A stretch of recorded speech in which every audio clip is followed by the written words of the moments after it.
ਇੱਕ ਦਿਨ ਇਹ 8 ਮਹੀਨੇ ਦੀ ਸੀ ਜਦੋਂ ਇਹ ਆਪ ਹੀ ਓਮ ਜੈ ਜਗਦੀਸ਼ ਬੋਲਣਾ ਸ਼ੁਰੂ ਕਰਤਾ।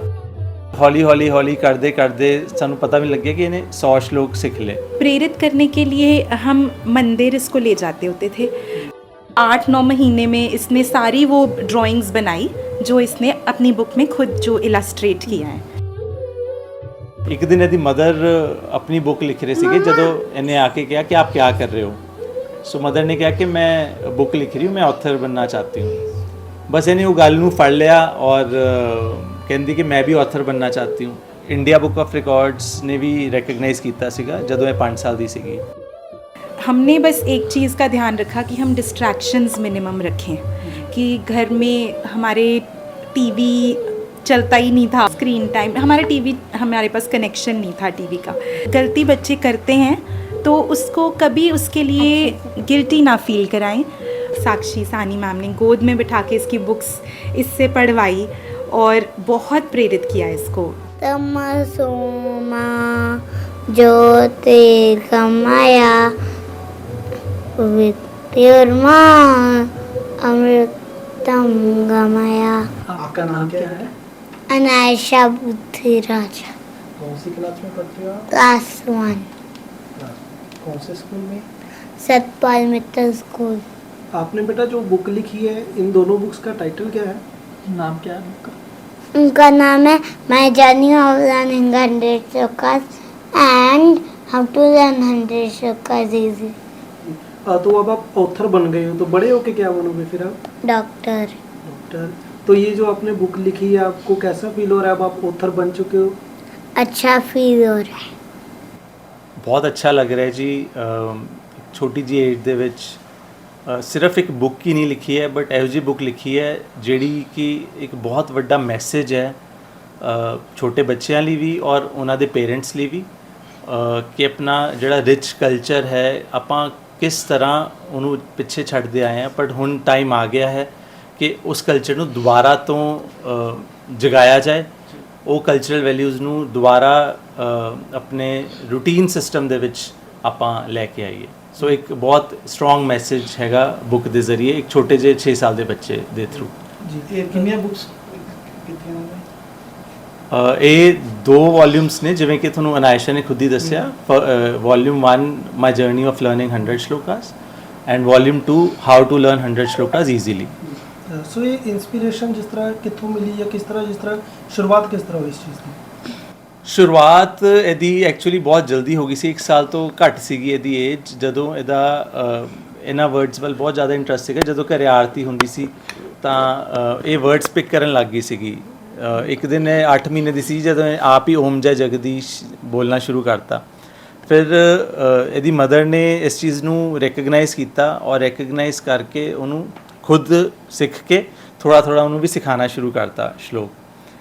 और मीन वाइल हौली हौली करते करते सानू पता भी लग गया कि इन्हें 100 श्लोक सीख ले। और 100 श्लोक लिए असी फिर इंडिया बुक ऑफ रिकॉर्ड्स ने भी रिकगनाइज़ किया सीगा जदों मैं 5 साल दी सीगी। उस तो बाद एक दिन यदि मदर अपनी बुक लिख रहे थे जो इन्हें आके कहा कि आप क्या कर रहे हो, सो मदर ने कहा कि मैं बुक लिख रही हूँ, मैं ऑथर बनना चाहती हूँ। बस इन्हें वो गल नूं फड़ लिया और कहती कि मैं भी ऑथर बनना चाहती हूँ। बस वो दिन है। उस तो बाद इहदी मदर ने अपनी बुक नूं साइड ते करके इहदी बुक वल जिहड़ा इहदा इंटरस्ट सीगा उस पासे सारा ध्यान लगाता। और फिर अनायशा ने खुद उहदियां इलस्ट्रेशनस ड्राइंग्स ड्रॉ कीतियां ऑलमोस्ट 7-8 महीने लगा के, जो कि तुसी बुक दे विच देख सकते हो।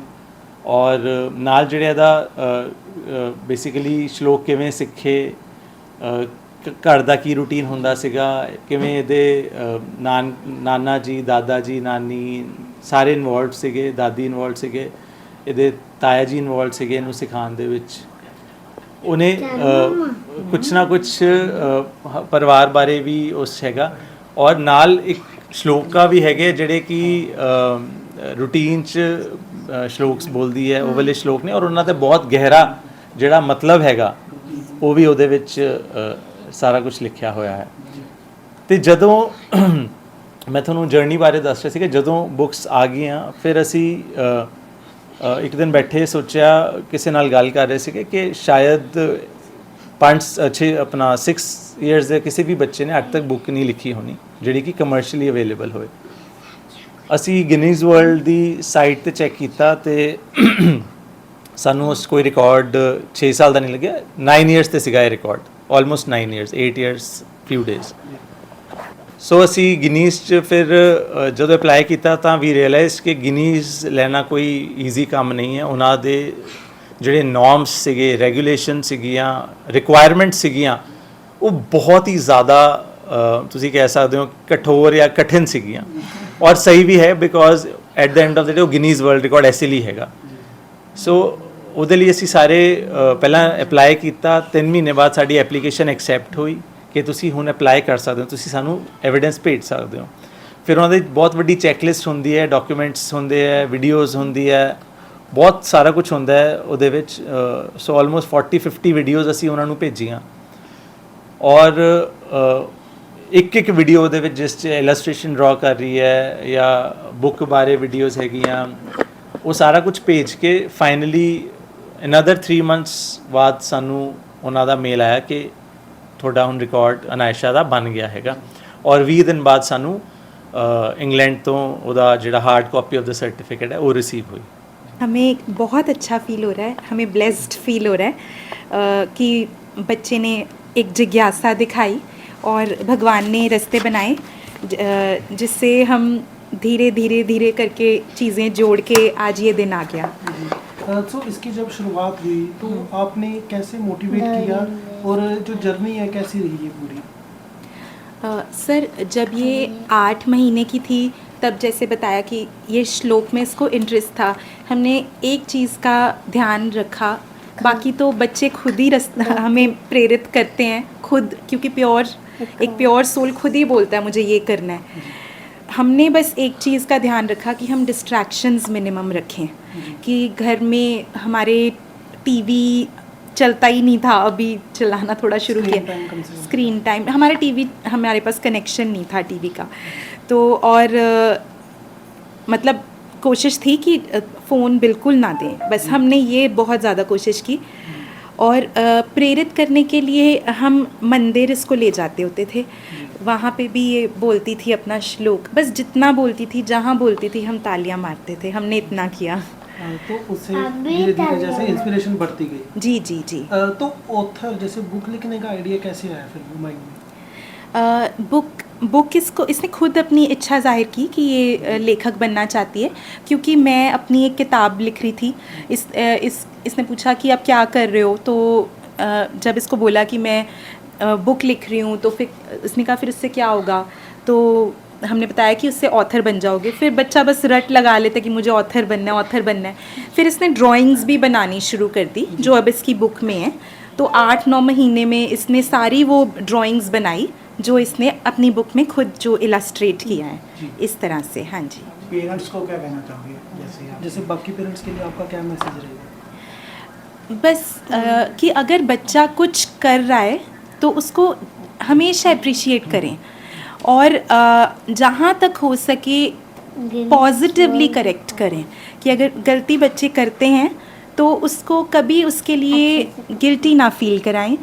बस ये कह के कि जब मैं छोटी थी मैंने भी ऐसे ही किया था, फिर मुझे नानी ने डांटा था, मुझे बुरा लगा, मतलब अपना एग्जाम्पल दे के, पर बच्चे को कभी अकेला ना करें, हम कह के बात करें, हमने ऐसे करना है, बच्चे को तू कह के आप ऐसे करो, ये जहाँ तक हो सके बच्चे को अपनी साइड पे रख के सिखाएं।